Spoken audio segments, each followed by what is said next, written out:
Our next question is from Jean Valley, and it is for Mayor McLin.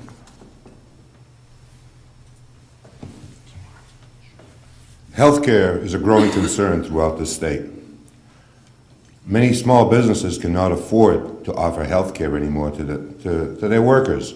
What would you do to turn that trend around?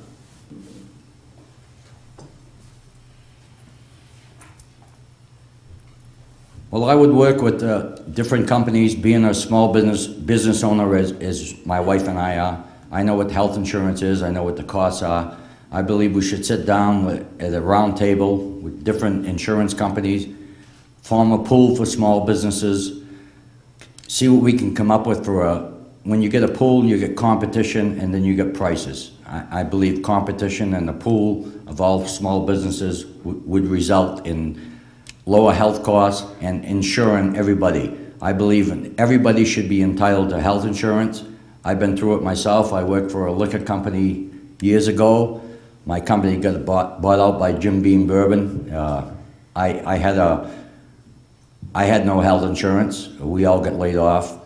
Fortunately, I got another job, but I know what it's like, and I don't want nobody to go through what I went through, and I believe health insurance should be for everybody in the state, and I would fight for that in the Senate. Representative Cilley. Thank you.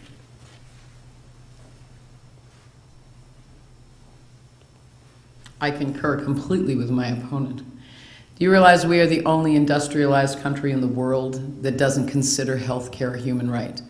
And the toll on our economy is enormous. And I know we're looking at the state race and what we'll do within the state, but I can't help but mention that 43 million of our citizens are without either sufficient health care or health care at all. That costs us all. And so in the state of New Hampshire, we have a wonderful private-public partnership called Healthy Kids.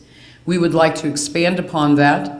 The governor attempted to put forward SB 125 in a fuller program than what was passed. That was stymied in the Senate, and because of that, our businesses have not seen the full benefit of it.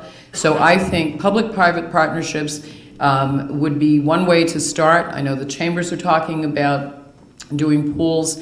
That may be another way to start, but I think, or another approach to this problem, but without a doubt, we should be able to have every one of our citizens in this country covered by health insurance. That should not be something anybody has to worry about.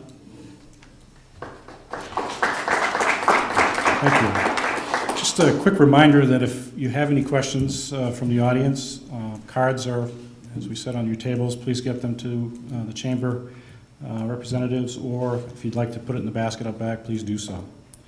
Our next question will be from John Nolan, and it will be directed to Representative Cilley.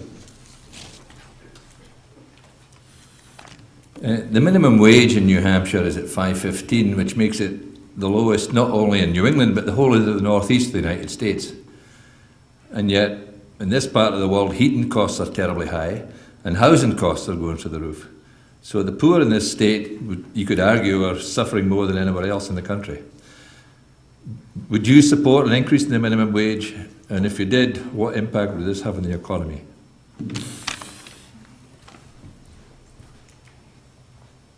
Thank you for that question. And the simple answer is yes, yes, yes, and yes again, and it would have nothing but a positive effect on this economy. Our workers deserve the dignity of a livable wage and access to affordable health care. It is nothing short of obscene to me that at the federal level, for 9 solid years, our federal officials, including those from this state, have maintained the minimum wage at $5.15, while for every one of those years they voted themselves a raise to the tune of $30,000. They apparently felt they needed a little bit more. We have been tied to that federal minimum wage for all of that time. It is time that we move on. And let me give you a couple of quick statistics. 71% of small business owners that were interviewed by the Gallup poll and the Wells Fargo poll said it's time. Give them a wage. Give them an increase in their wage. 650 economists got together in Chicago about a week ago and said exactly the same thing. When you pay a worker an extra dollar, that dollar turns over 8 more times in the economy. It's a wonderful thing. When you give a tax break to a very wealthy person, it generally gets bankrolled. So it will have a very positive effect on our economy. Those workers will be able to buy those kids the next pair of shoes or that little luxury that they wanted. And I think it's obscene that we are at $5.15 an hour. Thank you. Mayor McLin?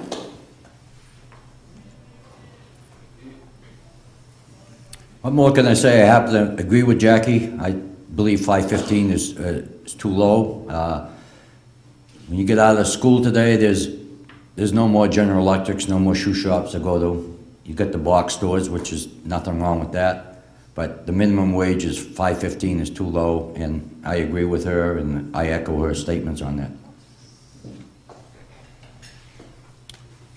Our next question will be from Mr. Rodenhouse, and it will go to Mayor McLin.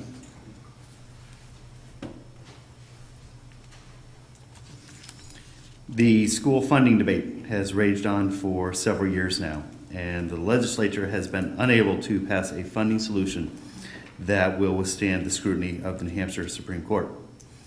Do you have a plan to solve the problem, or are there plans in existence that you believe will work to finally solve the school funding issue?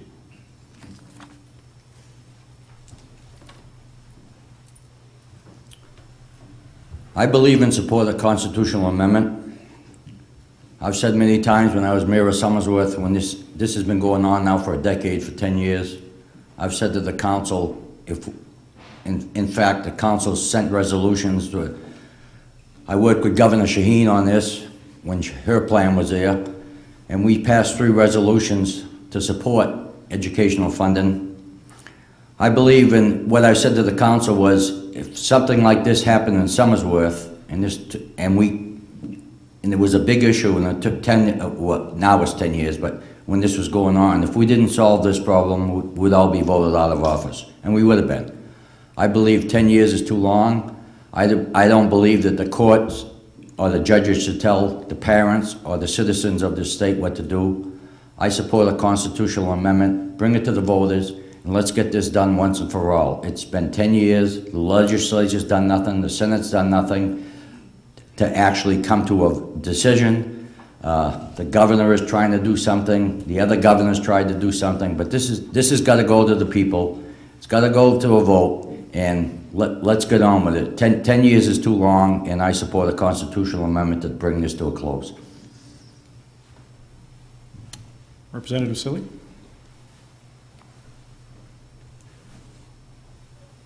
And thank you for that question. We have a constitutional obligation to educate our children. They are our future. This is not a warm, fuzzy thing. They are our economic future. They are our standard of living. 25% dropout rate is way too high, and we need to address that. The legislature, as my opponent said, absolutely has abdicated its responsibility for far too long. And what the most recent court decision said was not how to do it. They said, do it. It's well past time.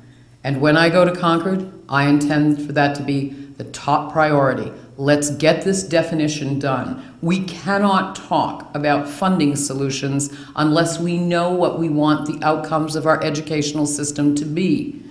And the legislature has deliberately waited, and they know we talk about this. We talked about it last term. What do you want for a funding solution? Will that pass constitutional muster? Why don't we just do the job to begin with? Why don't we define what it is that we want our children equipped with when they leave our schools? We want them well-informed citizens to be able to balance checkbooks, go grocery shopping, buy a car, buy a home, and know what they're getting for nutrition and for value. And we know, many of us in this room are business owners. My husband and I are business owners. We know the kind of skills we're going to need 5 years out, 10 years out. We know what we should be equipping our children with. Let's get the legislatures to do its job, and let's not gag another branch of government from calling attention to our failings. Thank you.